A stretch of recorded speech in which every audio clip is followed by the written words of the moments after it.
오늘은 하나님 아버지의 마음 이런 제목으로 하나님 말씀을 전하겠습니다. 우리가 성경을 볼 때는 두 가지 질문을 하고 보면 좋습니다.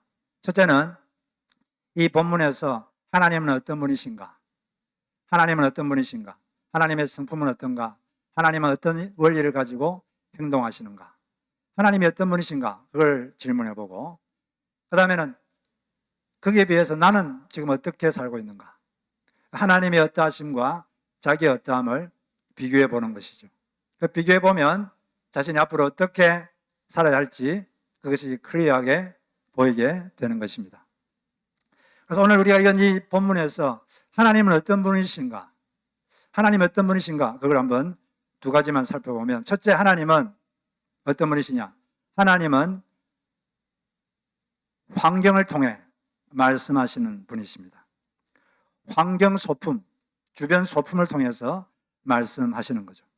요나스의 특징 중에 하나는 하나님께서 사람에게 뭔가를 교육하실 때 말로도 하시지만 주변 소품을 사용해서 말씀을 하신다는 것입니다. 주변의 환경을 사용하셔서 사람들에게 말씀을 하신다는 거죠. 그 환경을 통해서 교육하시고 교훈하신다는 겁니다. 우리가 이 요나스의 마지막 장인데 여기서 하나님께서는 요나에게 뭔가를 가르치고 싶으셨습니다. 뭘 가르치고 싶으셨냐면 요나, 너가 정말로 아껴야 할 것은 사람이다. 너는 사람을 아껴야 된다. 이것을 가르치고 싶었어요. 근데 이걸 가르치고 싶었는데 하나님은 그걸 바로 말씀하지 않았습니다. 그걸 말씀을 먼저 하지 않으시고 환경을 통해서 말씀하셨어요. 먼저 주변 소품을 이용하셨습니다. 어떤 소품을 사용하셨습니까? 여기 보면 먼저는 박능굴을 준비하셨어요. 그때 지금 요나가 니느웨 성이 다 보이는 아시리아 제국의 수도인 니느웨 성이 보이는 언덕 위에 앉아 있습니다. 이 니느웨 성이 어떻게 되나 한번 보자. 근데 그때 되게 이렇게 햇빛이 되게 강렬했습니다. 그래서 강한 태양빛이 쪼이고 있었거든요.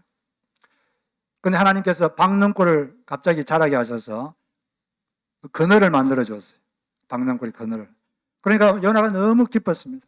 너무 기뻤어요. 근데 또 두 번째 소품을 하나님이 쓰셨습니다. 그 다음에 어떤 소품을 쓰셨습니까? 벌레를 준비하셨어요.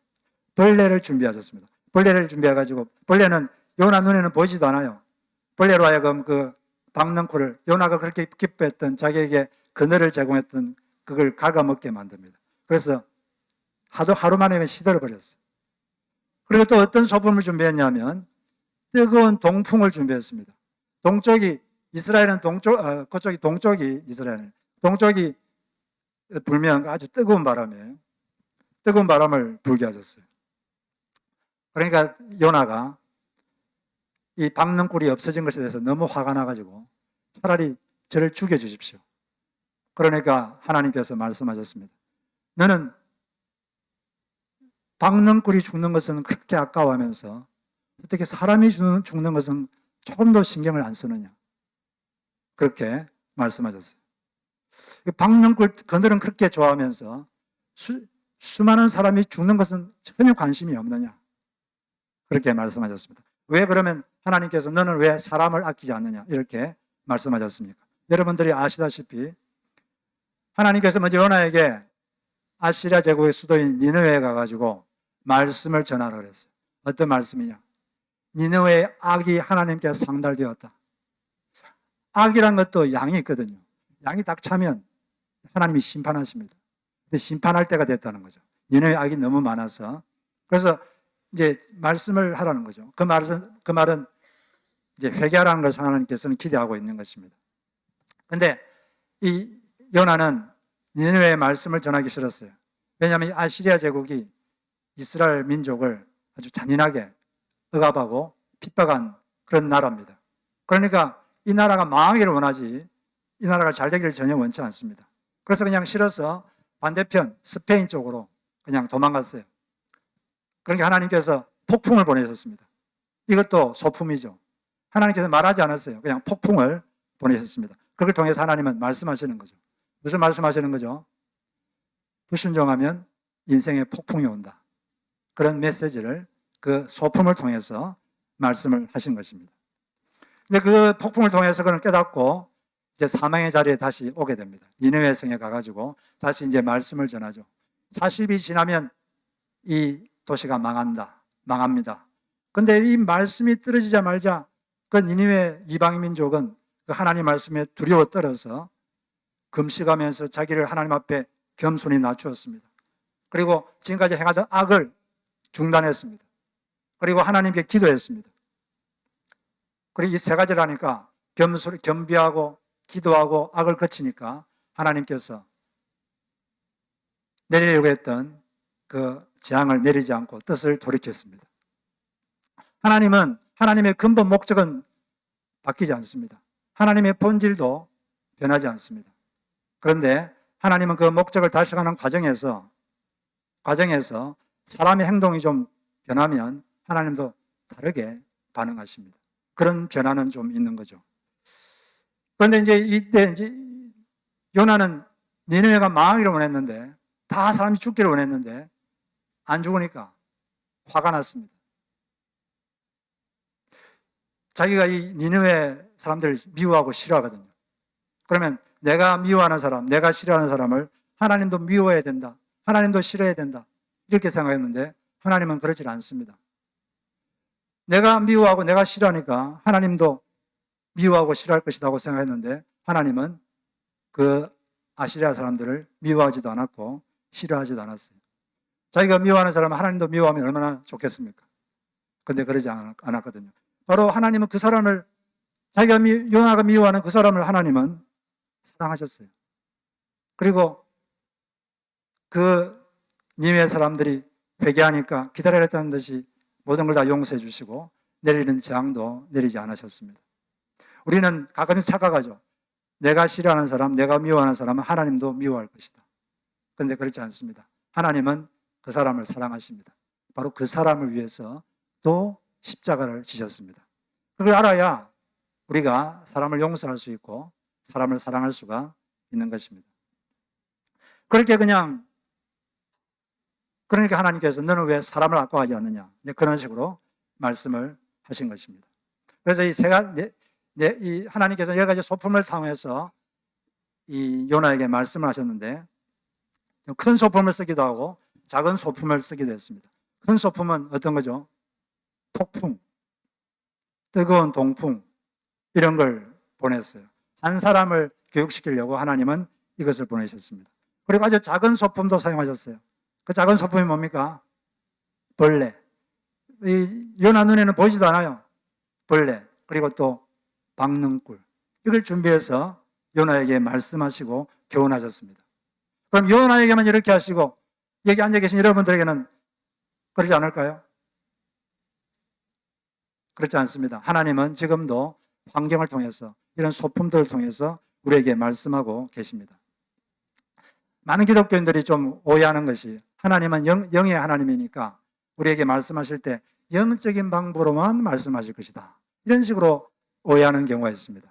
말씀으로만 말씀하실 것이다, 기도할 때만 말씀하실 것이다, 또는 신비로운 환상이나 이런 걸로 말씀하실 것이다. 물론 그런 것도 말씀하시지만 하나님은 아주 자연스러운 방법으로도 말씀하시고 아주 자연스러운 방법으로도 교육하시는 분이십니다. 바로 내가 내 주변에 일어나는 사건, 내가 겪는 어떤 일, 내가 만나는 사람, 내가 듣는 말, 이런 걸 통해서 하나님은 우리의 삶을 인도하고 계시는 거예요. 갑자기 어떤 이 주어져서 갑자기 기쁨이 솟아오르기도 하고, 어떤 되게 기뻤는데 또 갑자기 뭔가가 없어져서 상실되기도 하고, 그 슬퍼지기도 하고, 이런 것들이 반복되면서 하나님은 그런 걸 통해서 우리에게 말씀하고 있는 거예요. 그런 하나님의 말씀, 그런 하나님의 인도를 우리가 캐치할 줄 알아야 됩니다. 하나님께서 이렇게 많은 소품을 통해서 결국 요나에게, 우리에게 말씀하려고 하는 게 있습니다. 경우에 따라서, 사람에 따라서 다르겠지만 어떨 때는 믿음의 진보를 가르치기도 하고 어떨 때는 지혜를 가르치기도 하고 그러시지만, 결국 하나님께서 이런 걸 통해서 우리에게 가르치려고 하시는 것은 하나님을 더 사랑하라, 사람을 더 사랑하라, 이걸 가르치고 싶은 거예요. 그리고 오늘 이 요나스의 주제도 너는 왜 사람을 아끼지 않느냐, 사람을 더 사랑하라, 성경의 궁극적인 가치는 사랑입니다. 더 사랑하는 사람이 되도록 하는 것이 하나님께서 우리에게 주고 싶은 그런 목적인 것입니다. 그래서 우리는 하나님께서 우리 주변에 배치해 놓은 사건들, 여러 가지 환경, 소품 이런 걸 통해서 말씀하시는 하나님, 이걸 통해서 교육하시는 하나님, 그 하나님의 음성을 우리 잘 듣고 그런 하나님께 인도를 받아야 되는 거죠. 그런 사건과 그런 소품들이 있을 때 우리는 질문할 수 있습니다. 하나님, 여기서 무엇을 제가 배워야 합니까? 그렇게 질문할 때 하나님께서 여러분 마음속에 뭔가를 가르쳐 주실 것입니다. 시편 29편에 보면 다윗은 산속에서 홍수가 막 칠 때, 그때 홍수가 있을 때 그때 막 천둥 소리가 막 들렸어요. 천둥 소리를 들으면서 이것은 하나님의 소리다, 하나님의 음성이다, 그걸 깨달았습니다. 그리고 천둥 소리를 들으면서 한 가지 메시지를 탁 받았어요. 영감으로.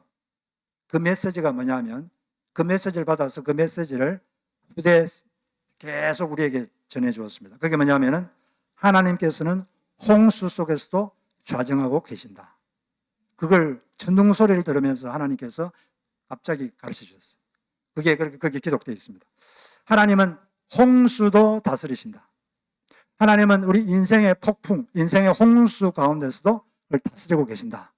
이런 메시지를 받아서 우리에게 지금 전하고 있는 것입니다. 그래서 우리는 우리가 겪는 사건들, 그런 여러 가지 것들을 통해서 하나님의 소리, 하나님의 음성, 하나님의 인도를 받아야 할 줄로 믿습니다.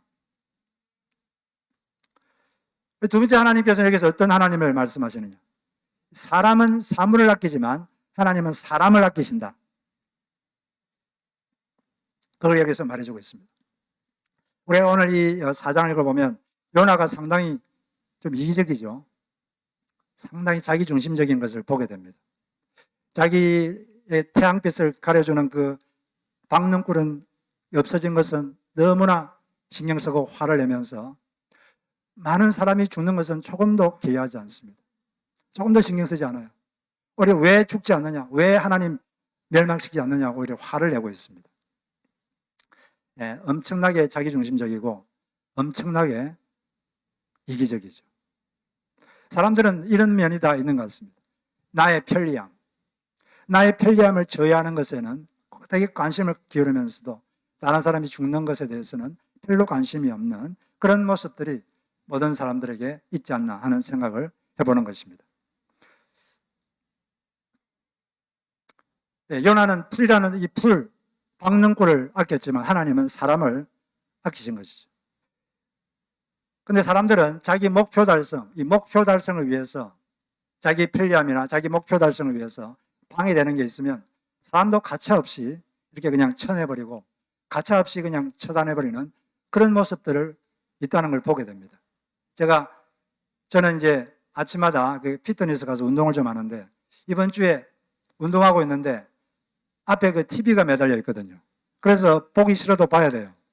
그래서 TV를 보는데 소리는 안 들리고 그 어떤 드라마 같은데 그 배우가 자기가 가려는 목적지를 가야 되는데 사람이 그걸 방해하니까 바로 그냥 목을 꺾어가지고 죽여버리더라고요. 야, 참 사람은 잔인하다. 자기 목표 달성, 내가 원하는 것, 그걸 방해하고 그걸 싫어하면 그냥 사람도 가차없이 저렇게 그냥 처단해버리는 이런 모습들이, 물론 이건 드라마라서 극적인 것이지만 이런 모습들이 우리에게 있는 것이 아닌가, 그런 생각이 들었습니다. 사람들은 그 자기의 목표 달성에 엄청나게 관심이 많아요. 그런데 하나님은 사람을 중요하게 생각합니다. 사람을 아끼시는 분입니다. 하나님께서 사람을 아낀다는 것을, 여기 계신 우리 모두를 아끼시고 사람을 한 사람 한 사람 아낀다는 것을 요나를 대하는 태도를 보면 알 수가 있습니다. 요나를 아끼시기 때문에 요나를 대하는 태도가 아주 색다릅니다. 요나는 지금 이 4장에 보면 되게 성이 나 있습니다. 여기 보면 두 번이나 하나님께 성을 내면서 그렇게 말했어요. 한 번은 막 성이 나가지고 하나님께 항의하면서 기도했어요. 4장 1절에 보니까 요나가 매우 싫어하고 성내며 여호와께 기도하여 이르되, 하나님이 니느웨 백성들을 죽이지 않는 것을, 멸망시키지 않는 것에 너무 화가 났어요. 그래서 이렇게 하나님께 항의하면서 화를 내죠. 하나님 저 이럴 줄 알았습니다. 하나님은 은혜로우시고 자비로우시고 노하기를 더디하셔서 이 심판하지 않을 줄 알았습니다. 뭐 그런 식으로 하면서 화를 냈어요. 근데 그때 하나님의 반응이 어떻습니까? 하나님이 막 화를 냅니까? 하나님의 반응이 뭐죠? 4절에 보니까 너가 성내는 것이 옳으냐? 이렇게 물으셨어요. 상당히 친절하지 않습니까? 그 다음에 또 두 번째로 박능꿀이 죽으니까 자기의 그 태양빛에 가려주던 그늘을 주는 박능꿀이 죽으니까 요나가 또 몹시 화가 났습니다. 그때 하나님이 또 이렇게 말씀하셨어요. 박능꿀이 죽었다고 내가 이렇게 화를 내는 것이 옳으냐? 요나가 대답하였다. 옳다뿐이겠습니까? 저는 화가 나서 죽겠습니다. 여호와께서 말씀하셨다. 너가 수고하지도 않았고 너가 키운 것도 아니며 그저 하룻밤 사이에 자라났다가 하룻밤 사이에 죽어버린 이 식물을 너가 그처럼 아까워하는데 하물며 좌우를 가릴 줄 모르는 사람들이 12만 명도 더 되고 짐승들도 수없이 많은 이 큰 성읍 니느웨를 어찌 내가 아끼지 않겠느냐. 화가 나 있는 요나에게 하나님은 아주 친절하게 답을 주십니다. 친절하게 요나가 알아듣도록 요나가 이해할 수 있도록 친절하게 답을 주시죠. 사람을 아끼는 기본은 친절한 언어입니다. 사람을 아끼면 사람을 친절하게 언어를 사용해요. 여기 하나님께서는 여기서 요나를 비난하지 않습니다. 요나에게 강요하지도 않아요. 요나가 알아들을 수 있도록 요나 수준에 맞게 그렇게 말씀을 하시는 것입니다. 그런데 사람들은 이 잔소리를 싫어하죠. 잔소리를 왜 싫어할까요?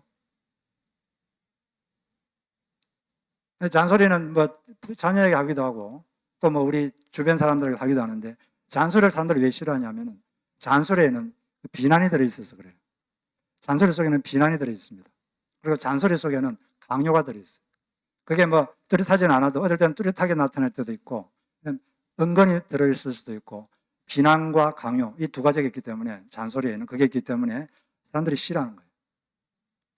인격체를 화나게 하는 두 가지가 있습니다. 아주 확실하게 화나게 할 수 있는 거. 그 두 가지는 뭐죠? 비난과 강요. blame and domination. 이걸 하면 누구나 화가 나게 돼 있어요. 잔소리 속에 그게 두 가지가 들어있어요. 비난하는 것은 선을 넘는 것입니다. 사람은 다른 사람을 비난할 권한이 없어요. 비난은 누가 할 수 있느냐?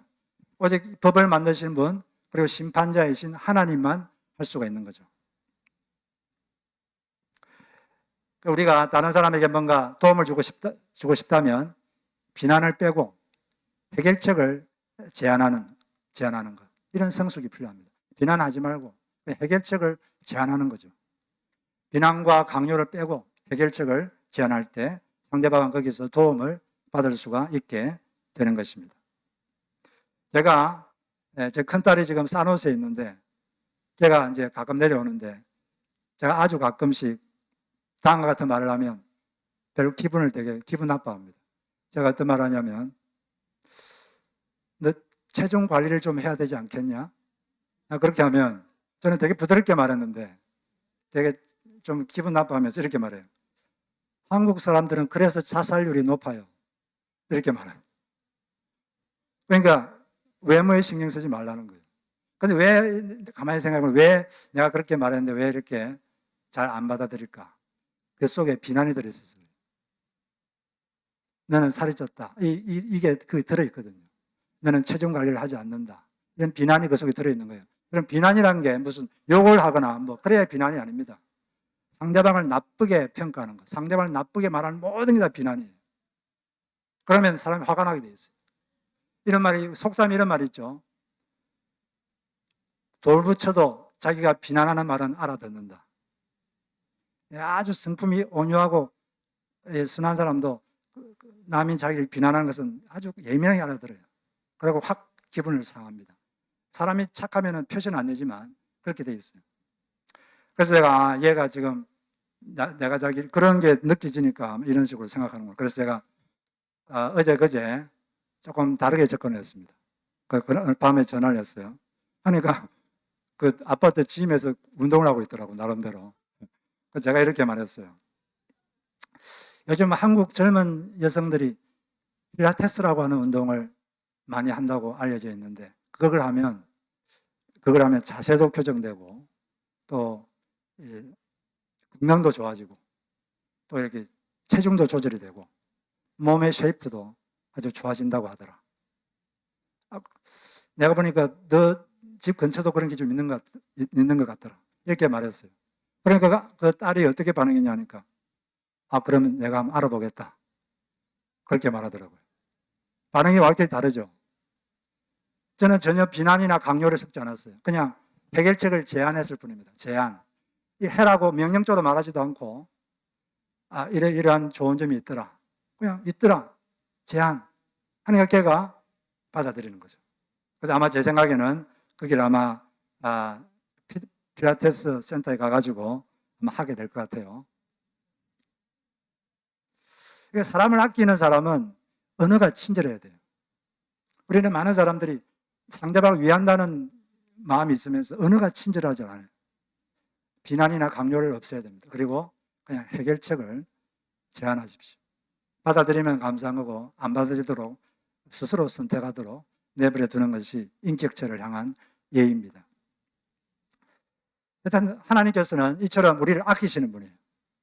요나도 아끼고 또 우리도 아끼고 모든 사람을 아끼십니다. 이 사람을 아끼는 하나님은 우리도 이 하나님의 마음을 갖기를 원하십니다.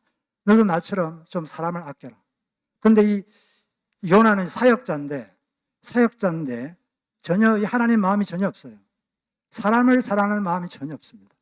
그냥 하나님이 하라 그러니까 일은 하는데, 시키는 하는데 사람에 대한 사랑이 없어요. 사람을 아끼질 않습니다. 혹시 우리에게 그런 모습이 없는지 조금씩 생각을 해봐야 됩니다. 이 요나뿐 아니라 우리는 자기를 편리하게 해주는 그것이 제거되면 상당히 화가 나고 관심을 많이 갖습니다. 그리고 자기 목표 달성, 거기에 대해 관심이 많은데 죽어가는 사람들, 그런데 관심이 없다면 하나님께서 정말 슬퍼할 것입니다.